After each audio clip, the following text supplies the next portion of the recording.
Hello, YouTube. So today is November 27th. This is the 27th of my 30 and 30 project, 30 videos in 30 days for the month of November for Trans Awareness Month. Um, I'd gotten a list of questions early on in the month. Really great questions. Some of them are sort of outside my expertise or purview, but there's been a bunch of them that I've been able to use to answer. So to the person who sent me that, thank you so much. It's really made this month a lot easier. So one of the questions is, since Brin is here more often than Paul, what do you think the Brin-Paul percentage is? Some of it is artificial. And I've encountered this in comment threads and stuff before on my videos. I do these videos primarily as Brin. I do Paul videos from time to time, especially where it's relevant.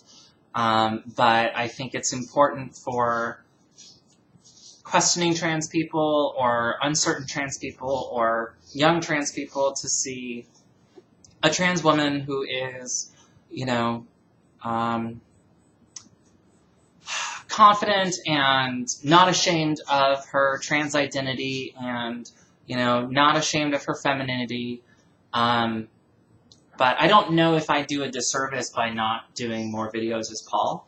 That's something I'd actually like to see a lot in the comments. One of the other things, too, is that my Brin videos and Paul videos, there is a pretty big disparity in the number of views that I get for Brin versus Paul. And actually, what's funny is there's an even bigger disparity in views between videos where the thumbnail shows a bit of cleavage and where the thumbnail does not, for all Brin videos. So, I expect these videos probably won't show a heck of a lot because, this isn't a terribly low-cut sweater. But, I think that part of the reason that I do a lot of the videos as Brin is so that I can draw in viewers so that, they come for the meal and stay for the pie kind of thing.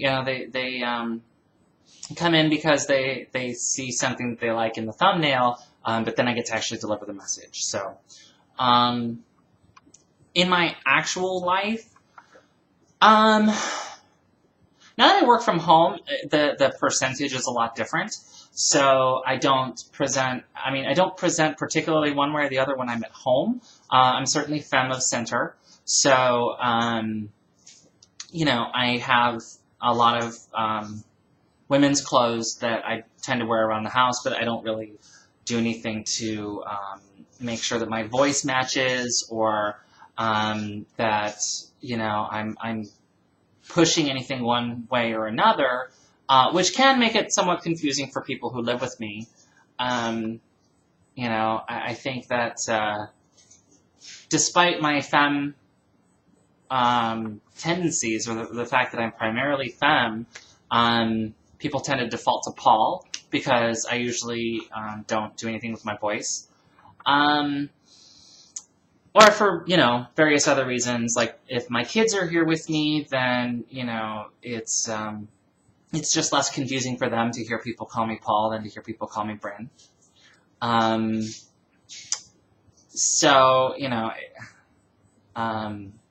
The more time I spend at home, the less there's actually any real clarity in X amount of time I'm Paul, Y amount of time I'm Brin. There's a lot of time spent in the gray, mushy middle. I think if I had to really put percentages on it, I'd probably say 35% of the time I present as Paul, 40% of the time I present as Brin, and 25% of the time I am somewhere in the middle as far as presentation goes.